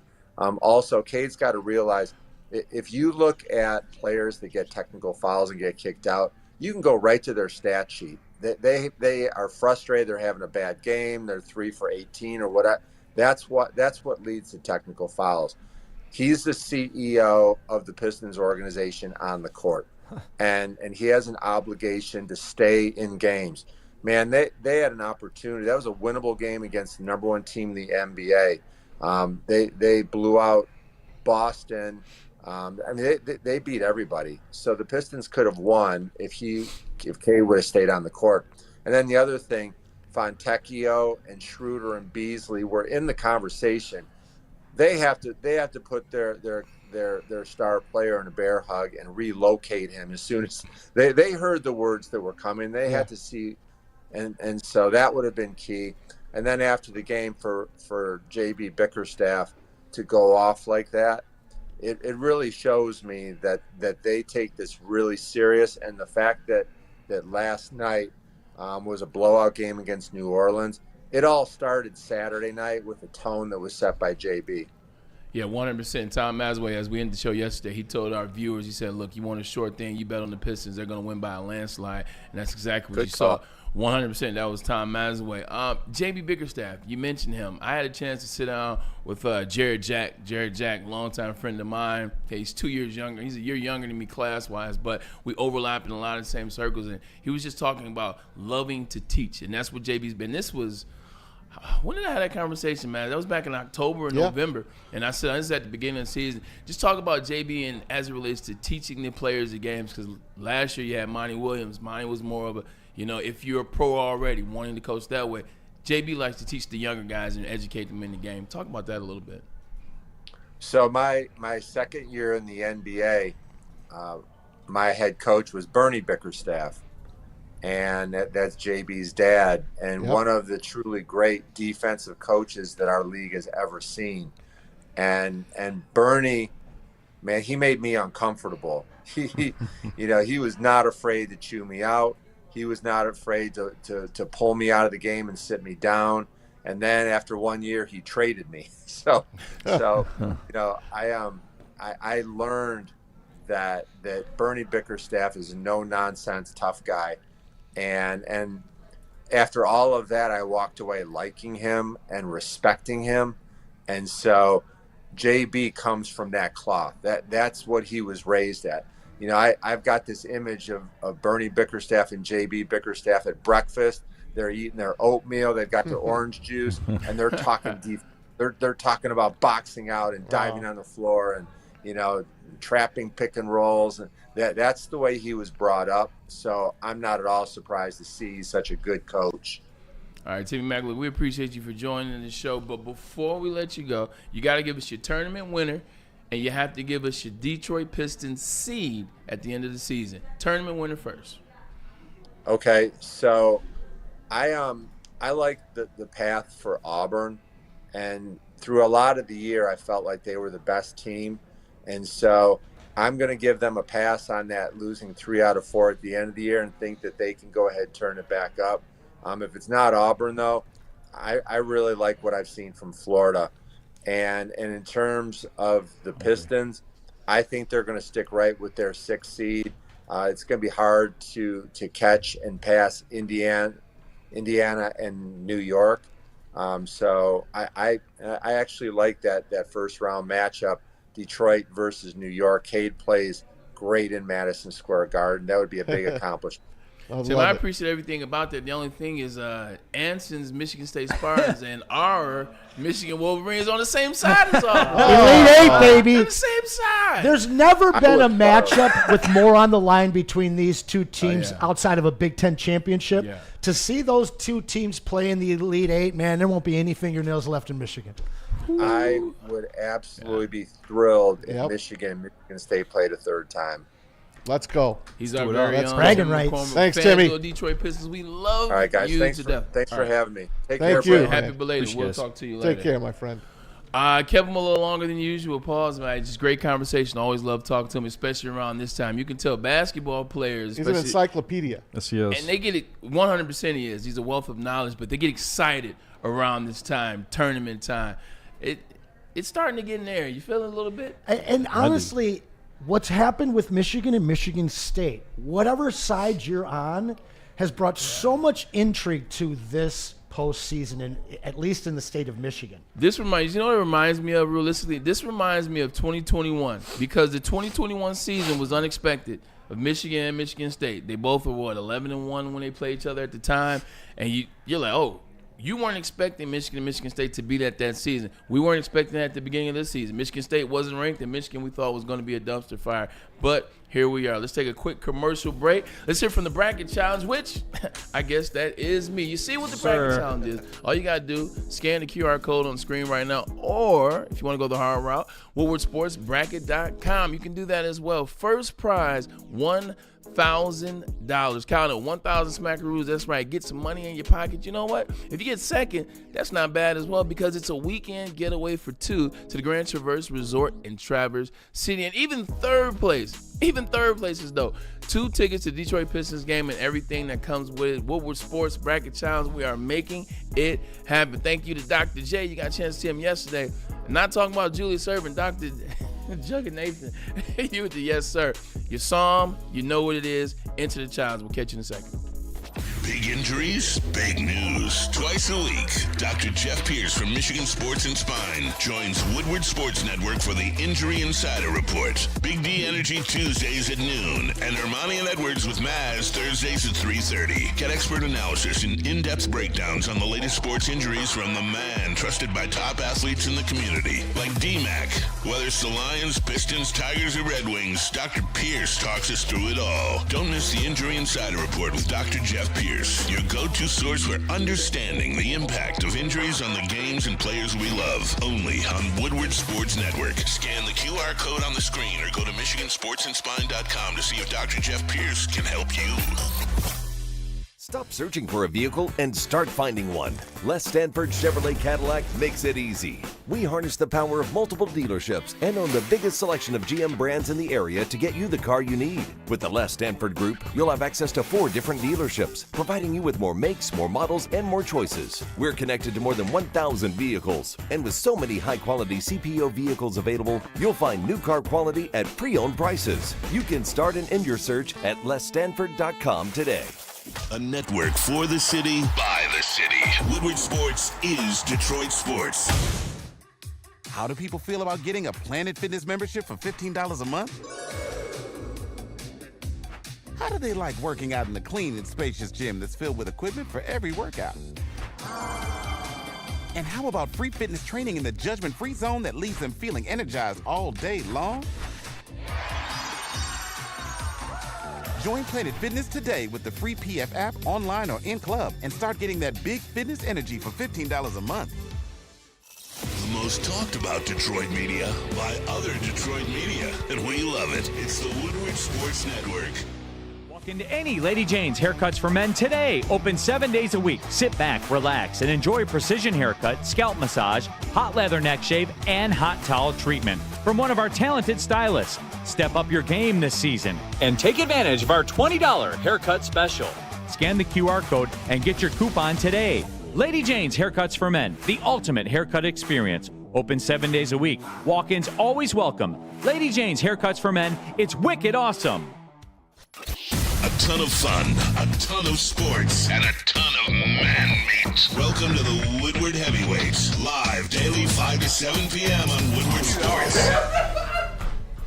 Hey, Detroit, get ready. Tigers opening day is here Friday, April 4th. That's also Anson's birthday. Join Woodward Sports for the biggest and best party in the D. It's called the Grand Slam Festival, outdoor tent party at the Detroit Opera House. You know that is a stone's throw away from Comerica Park. The broadcast brought to you by Mad Packs and White Claw. The drinks will be flowing and the party will not stop. WSN broadcasts all day there. Do not miss out. Get your tickets today. Check it out. GrandSlamDetroit.com. That's GrandSlamDetroit.com. It's Woodward Sports opening day party brought to you by Mad Packs and White Claw. And See you to then. all the Detroit Cougars out there, yes, Easy and Spenny will be there once again this year. Damn, The it's the Cougars. 4th?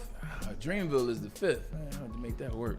We'll figure that out. Before we go around the NFL, I think Pete Spivak has a little something for us. Well, sure, yeah, here we go.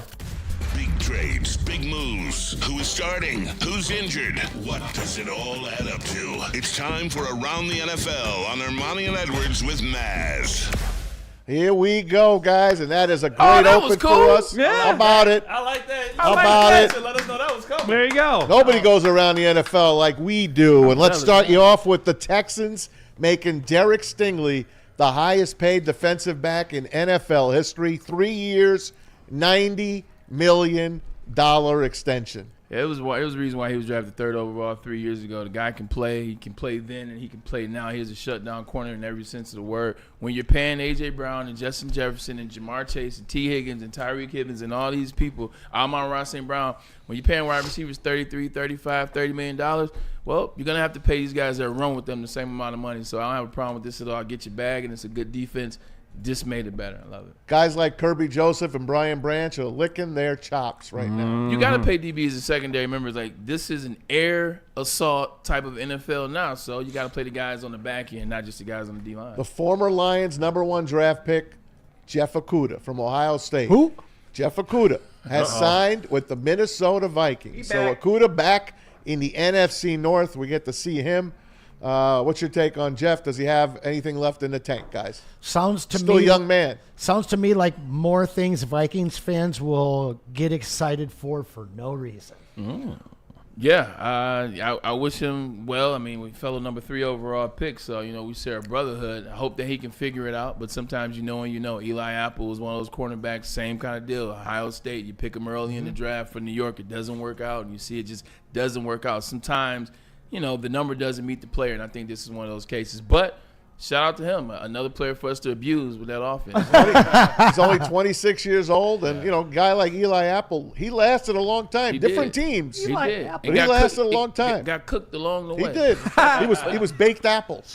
Just think about DBs, though. It's tough to get bodies. You get a body on a guy that runs 4'4" low, 6 foot. You figure it out. As long as he's not super atrocious, you figure out a way to find and be a body of 4th DB or something. Or The reason they pay those DBs is because 2 guys you just talked about. The Cincinnati Bengals finally took out their wallet, and they paid their guys. Jamar Chase, 4 years, $162 million. T. Higgins, 4 years, $115 million. And Trey Hendrickson is on the docket. Supposedly, the Brown family is about to pay him as well. This is what happens when you wait to the end. This is what happens when you wait too long. They could have got all these guys for much cheaper. They could have re-signed Jamar Chase last year, T. Higgins the year before that, Trey Hendrickson. They could have worked these deals out a lot better, but they waited. They're a horrible franchise. They don't pay. But now, in order to keep your fan base, in order to keep butts in the seats, you got to pay Jamar Chase, because they let it get to a point where all the media outlets and all the fan bases See, back in the day, players didn't have that power. Like, I couldn't come out and say things or nature. Like, my play wasn't enough to speak. If the GM or the owner doesn't want to pay you or they don't want to move along, then they come out with a narrative, and that's what the narrative is, and that's what the fan base goes with. But now, having social media, sometimes it's good. You can put your information out. Every time these guys come, they come to play. So it's stupid that they waited this late. But if you don't pay these guys, who's coming to the games? Bray, Mads, you guys are both the NFL encyclopedias residents here. Can you guys think back to a team that's put out this much money for two premier receivers that it's worked for? Because it didn't work for San Francisco. Right. No, and that's what I said. I don't think it's a smart idea, but they put themselves behind the 8 ball. At this point, what do you do? Because you got to pay T. Higgins. You got to pay Jamar Chase. You got to pay because you already paid Joe Burrow. Once you paid Joe Burrow, you had to. It's never happened. And it's stupid.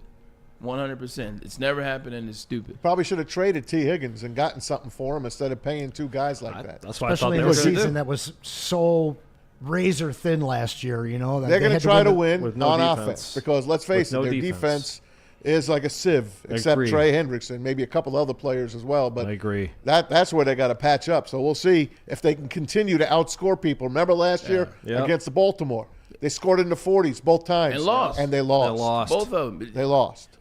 This is what happened with lazy organizations, Exactly. Lazy franchises. With we bad draft food. Joe Burrow, number 1 overall. He falls into our lap. We get Jamar Chase the year after that.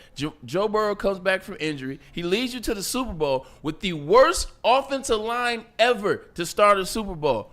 Worst offensive line ever. And oh, by the way, the defense featured Eli Apple as a starting DB that year. So you luckily somehow you beat in overtime Patrick Burrow at Arrowhead, and you get into the Super Bowl, and to be honest, had a chance to win that Super Bowl. So what that did to the owner, as opposed to saying, you know what, let's pay these players, let's keep this thing consistent like the Lions have done.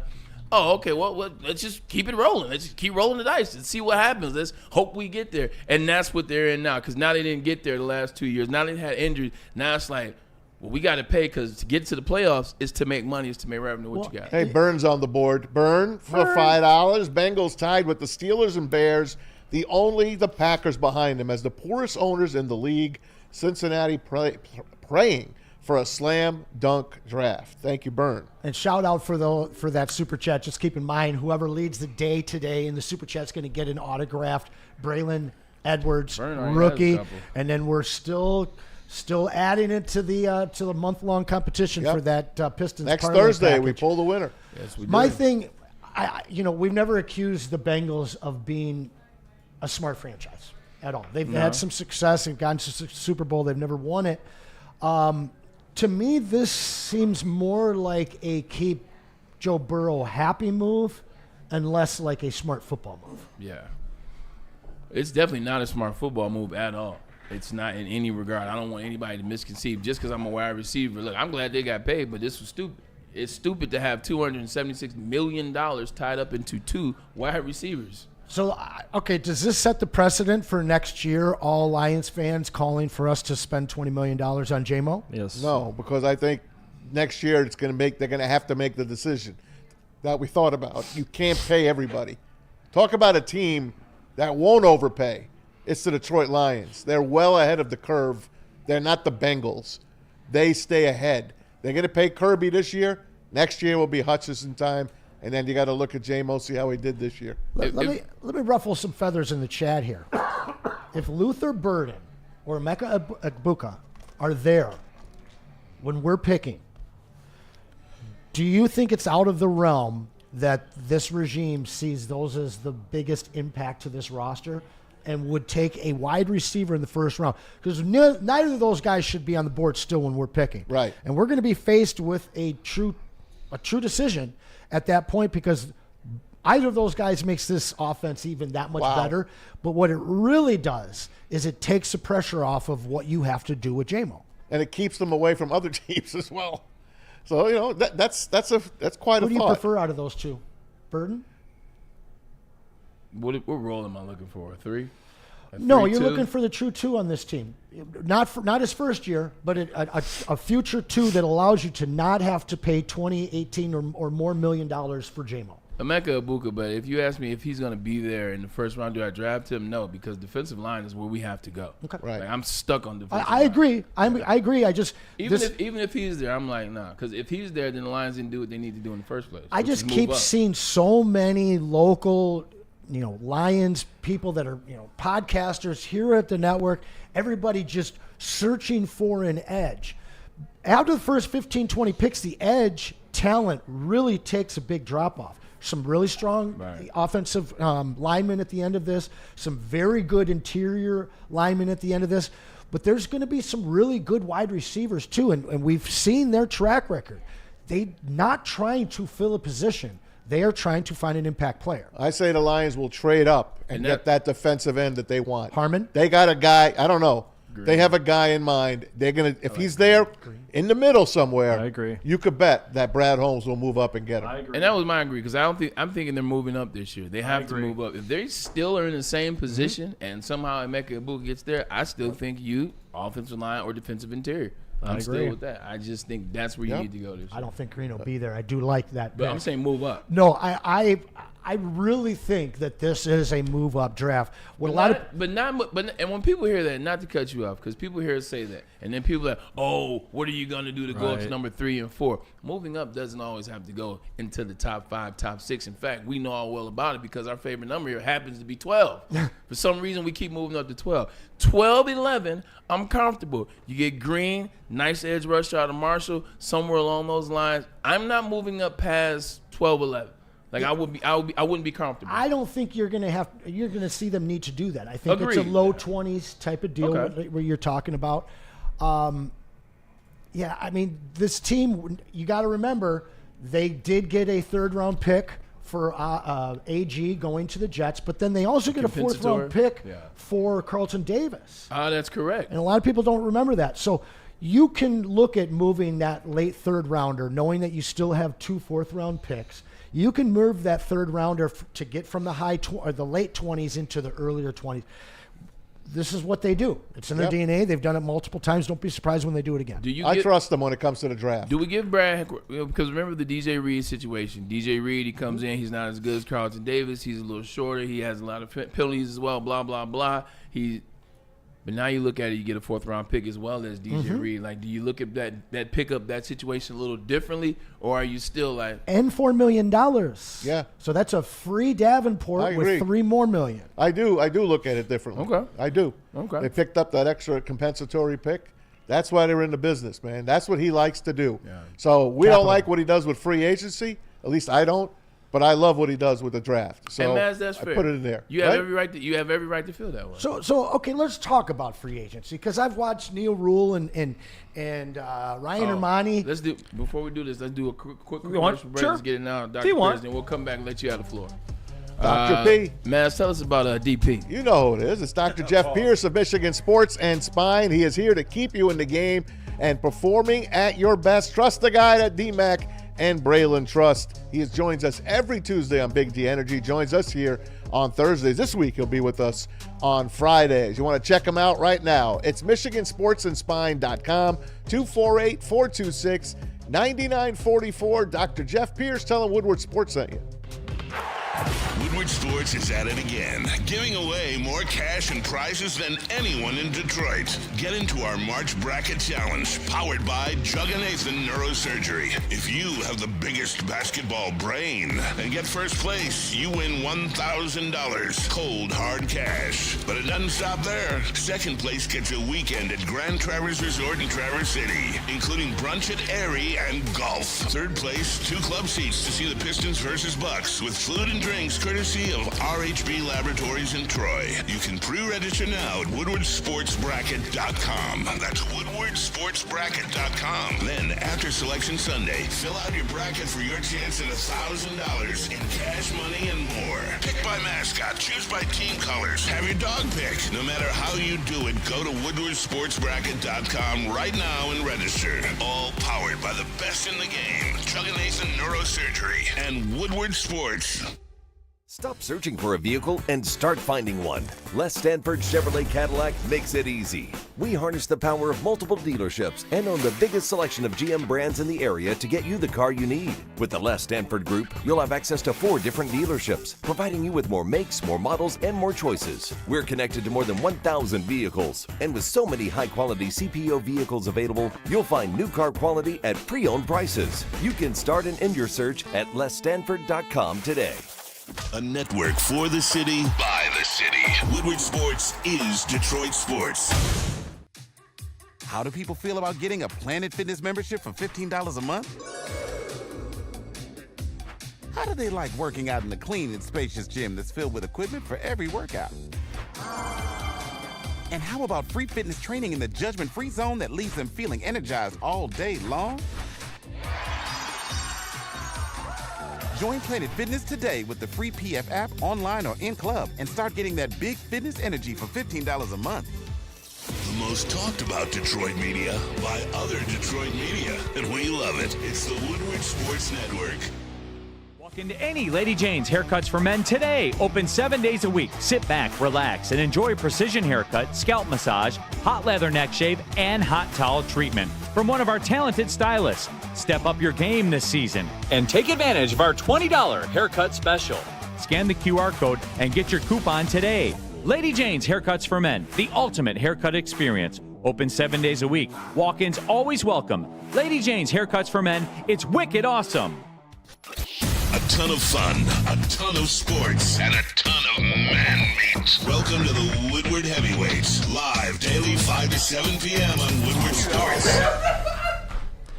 Well, everybody, March Madness is here. We got brackets for you in our very own bracket challenge, but we also have that QR code above my bald head for you to scan and open up your brand new Caesar Sportsbook account with your new code word, Woodward1000. When you open up your brand new Caesar Sportsbook account, deposit at least $20 and make a first bet of $20 or more. If that first bet happens to lose, you'll get your first bet back as a bonus bet up to $1,000, but only if you scan the QR code above my head and use the code word, Woodward1000 to get your brand new Caesar Sportsbook account, gentlemen.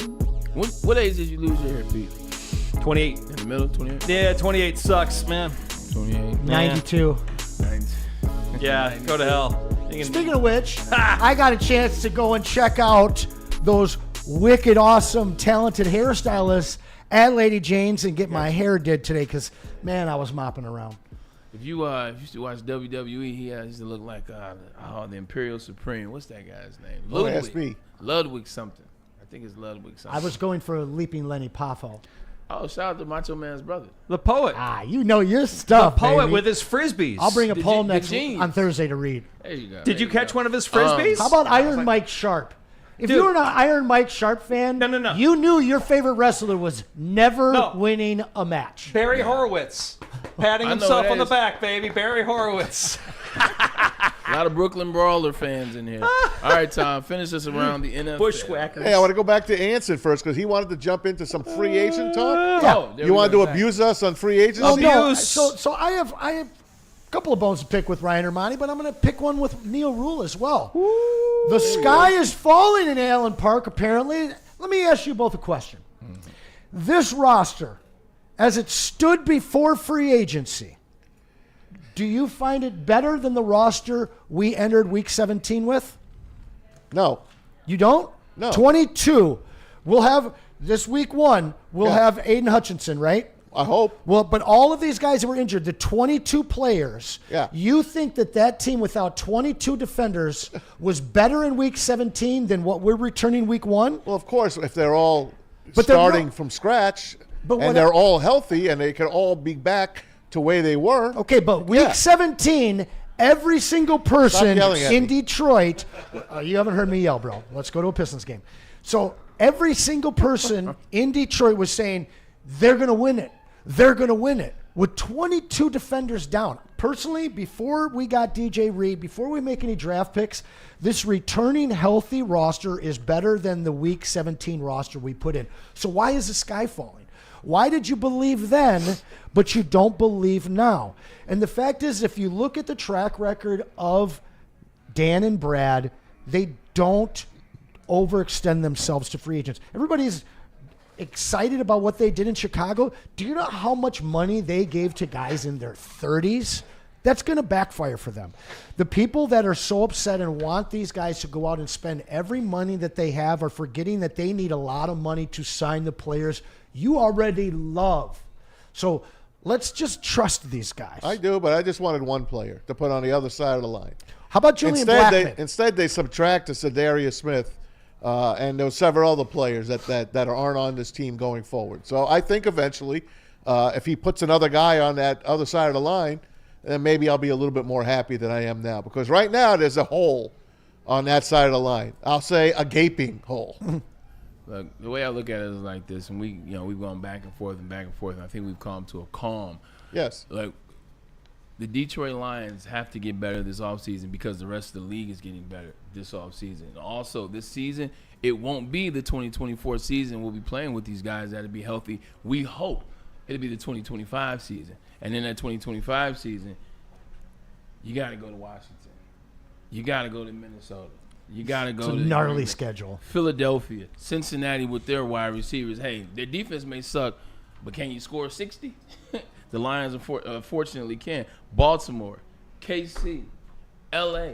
At the end of the day, this is going to be a different year. It's going to be a more trying year. And as of right now, your defensive line, it brings back in guys that are injured and question marks that you may have. So I don't think the sky is falling. It just, every signing is a guy where you're just like, it's another body.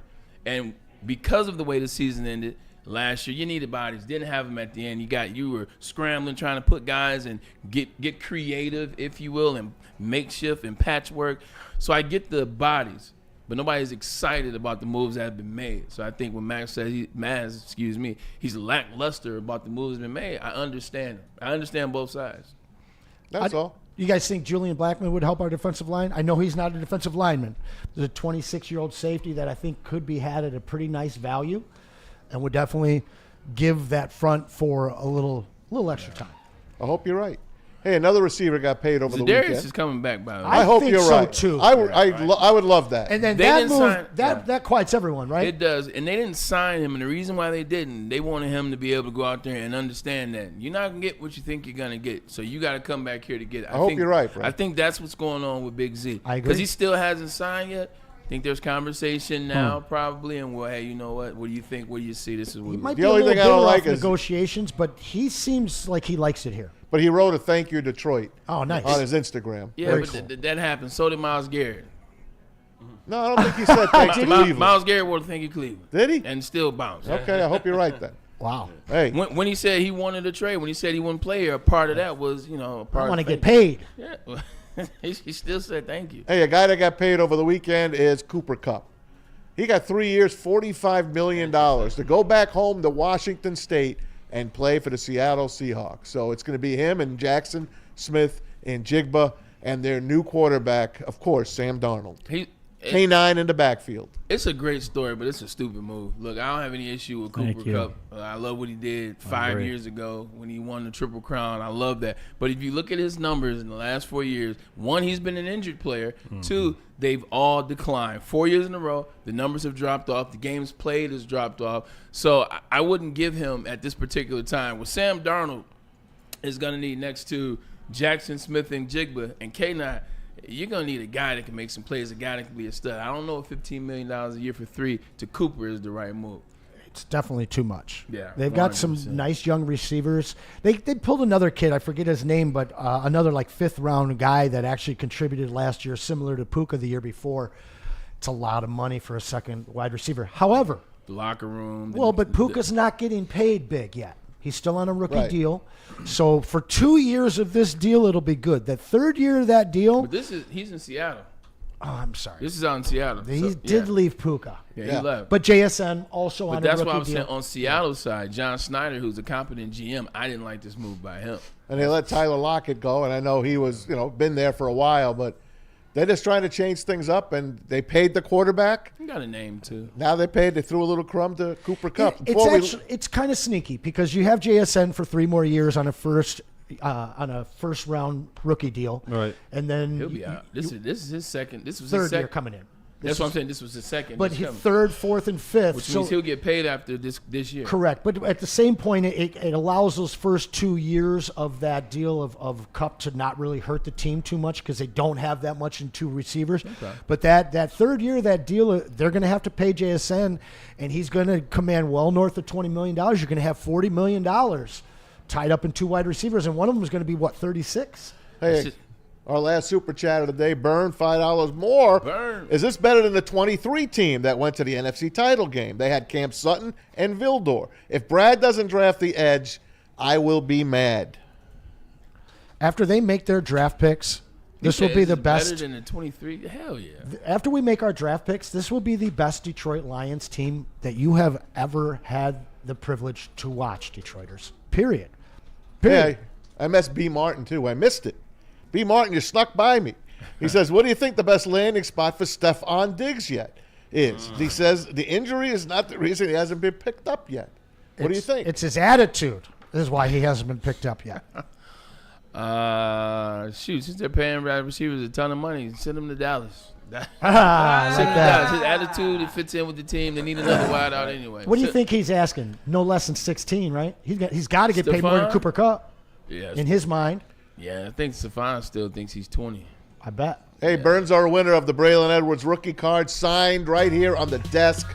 Anson will get that to you. Thank you, Anson, for always doing that in your card collection. Anson came in like a little boy today with his Isaiah Thomas I got it right All-Star here, card. His 19, what year was that? 84? Okay, so listen. In 1982, Topps lost the licensing for basketball cards. I'm giving them the details, all right? So there was a guy that actually got the licensing, and he owned a little company called Star. If you know that there's a Jordan Star card out there worth big money, but this was actually Isaiah's very first card, 1984. It's not considered his official rookie, which came a year later, but look at that. He just absolutely won his first All-Star MVP, 2 and 3 years actually, but yeah, I've been wanting this card my whole life. However, Burn, is it Burn who won it? Burn's the winner. You get one of these bad boys. From the most impactful Wolverine to come out of Ann Arbor in the last 25 years, Woodward Sports' very own Braylon Edwards. You're not the only one that bought in a rookie card today. Oh, yeah. I bought in a rookie card today, too. Hang on. It might not be Z. It might not be Detroit. But this is my second favorite player of all time. Mike's number 1, Vince Carter's number 2. Put that in there? It's the authentic rookie. It says 45 because that's what I purchased it for in 2005. It's worth more than that. We need to get that graded. Hey, before we go, good luck to the Red Wings tonight in Washington against the Eastern away. Conference leaders, the Washington Capitals. Ovi going for the record. He's 7 back at a great one right now with, handful of games left to go. Still few weeks to do it. I think he'll break it this year, or he'll tie it at least. Man, what will a win like this for the Red Wings who have 16 games left? And Yeah. this is the pinch. Will a win do for them? Well, this against was the one of number those one games. team? This is one of those games on the schedule that you looked at and said, they're probably going to lose this one. But that's where they play their best usually. I believe that they will put forth their best effort tonight and get the win, albeit it'll be a close one. But let's see if they can keep the grade 8 off the board tonight. I don't want to see them break the record yet. Please, right. give them a break. Anson, why don't you get us out of here today? Hey. Great show by you, man. You go ahead and sign us off. Hey, we agreed all day today. I don't know how it happened. Shout out to Michigan and Michigan State because basketball runs through the state of Michigan when it comes to the Midwest. I hope that we get a chance to see them in the Elite 8. Shout out to everybody that contributed in the super chat. I'll be back with you guys on Thursday. But I hope that you all enjoy the sunshine that we have this week. And make sure you come back in an hour for those heavyweights. My man Spenny and Easy will be finishing off the day for you. Go Wings.